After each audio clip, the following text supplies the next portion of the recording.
Marketing yard એ ભારતીય કૃષિ વ્યવસ્થાની કરોડરજ્જુ સમાન છે અને તે માત્ર એક વેપારનું કેન્દ્ર નથી, પરંતુ ખેડૂતોના પરસેવાનું યોગ્ય મૂલ્ય અપાવતું એક સુરક્ષિત માધ્યમ છે.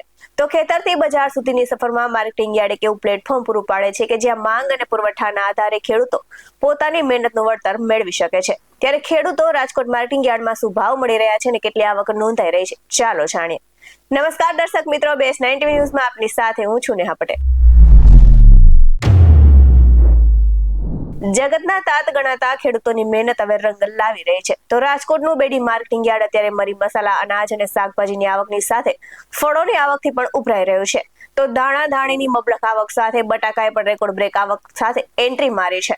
તો આ સાથે જ આજે યાર્ડમાં લોકવન ઘઉંની 4000 ક્વિન્ટલ જંગી આવક નોંધાઈ હતી અને લોકવન ઘઉંનો મણદીઠ ભાવ 431 રૂપિયાથી લઈને 495 રૂપિયા સુધી બોલાયો હતો. વાત કરીએ ટુકડા ઘઉંની આવકની, તો ટુકડા ઘઉંની આવક પણ પૂર બહારમાં રહી હતી, એટલે કે 15000 ક્વિન્ટલ આવક સાથે ટુકડા ઘઉંનો મણદીઠ ભાવ 453 રૂપિયાથી લઈને 565 રૂપિયા બોલાયો હતો. તો આ સાથે જ કપાસની 900 ક્વિન્ટલ આવક નોંધાઈ હતી અને કપાસનો મણદીઠ ભાવ 1360 રૂપિયાથી લઈને 1620 રૂપિયા બોલાયો હતો.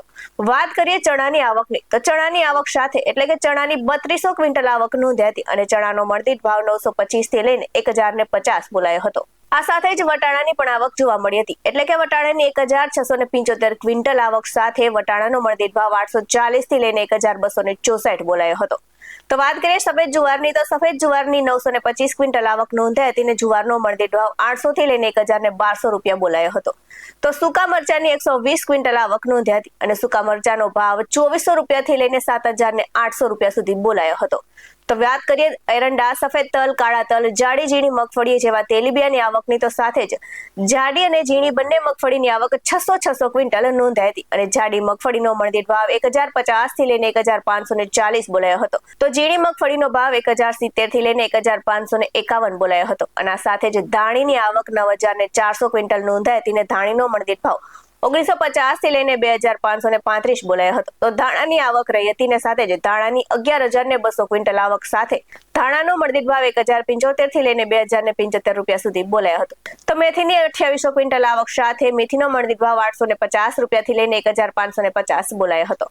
તો યાર્ડમાં વિવિધ જાતના શાકભાજીની પણ આવક જોવા મળી હતી અને આ સાથે જ રીંગણની આવક સાથે રીંગણનો ભાવ 184 થી લઈને 444 રહ્યો હતો. તો ટામેટાની આવક સાથે ટામેટાનો ભાવ 188 થી લઈને 310 બોલાયો હતો. તો મરચાની પણ આવક જોવા મળી હતી અને મરચાનો ભાવ 610 રૂપિયાથી લઈને 814 બોલાયો હતો. આ સાથે જ યાર્ડમાં સકરટેટી, તરબૂચ, પપૈયાની પણ આવક જોવા મળી હતી અને સકરટેટીની આવક સાથે સકરટેટીનો ભાવ 211 રૂપિયાથી લઈને 407 રહ્યો હતો. તો તરબૂચની આવક સાથે તરબૂચનો ભાવ 418 થી લઈને 627 બોલાયો હતો. તો આ સાથે જ પપૈયાની આવક સાથે પપૈયાનો ભાવ 82 રૂપિયાથી લઈને 184 રૂપિયા સુધી ભાવ બોલાયો હતો. તો રાજકોટ માર્કેટિંગ યાર્ડમાં જણસીઓની પુષ્કળ આવકને જોતા વેપારીઓમાં પણ ઉત્સાહ જોવા મળી રહ્યો હતો અને હજુ પણ આગામી સપ્તાહમાં વધુ આવક થવાની શક્યતાઓ સેવાઈ રહી છે. આ સાથે શ્રી સરદાર વલ્લભભાઈ પટેલ મુખ્ય માર્કેટિંગ યાર્ડની આજના ભાવની વાત કરીએ તો કપાસ બીટીનો ભાવ 1360 થી લઈને 1620 રહ્યો હતો. તો બાજીનો ભાવ 200 થી લઈને 300 બોલાયો હતો અને અડદનો ભાવ 700 થી લઈને 1640 બોલાયો હતો. તો ચોળીનો ભાવ 950 થી લઈને 1212 બોલાયો હતો અને આ સાથે જ તલીનો ભાવ 1500 થી લઈને 2070 બોલાયો હતો. તો સુવાનો ભાવ 1300 થી લઈને 1300 જ રહ્યો હતો અને આ સાથે જ લસણનો ભાવ 950 થી લઈને 1600 બોલાયો હતો.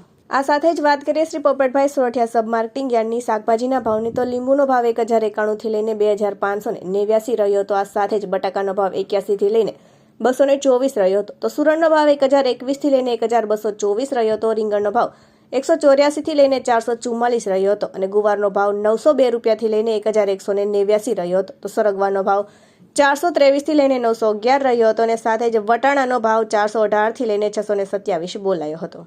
આવા જ વધુ અહેવાલ સાથે ફરી મળતા રહીશું. તમે અમારી YouTube ચેનલને સબસ્ક્રાઇબ કરવાનું, અમને Facebook અને Instagram પર ફોલો કરવાનું ભૂલશો નહીં. બાકી નવી અપડેટ્સ મેળવવા માટે આપ જોતા રહો BS9 TV ન્યૂઝ. નમસ્કાર.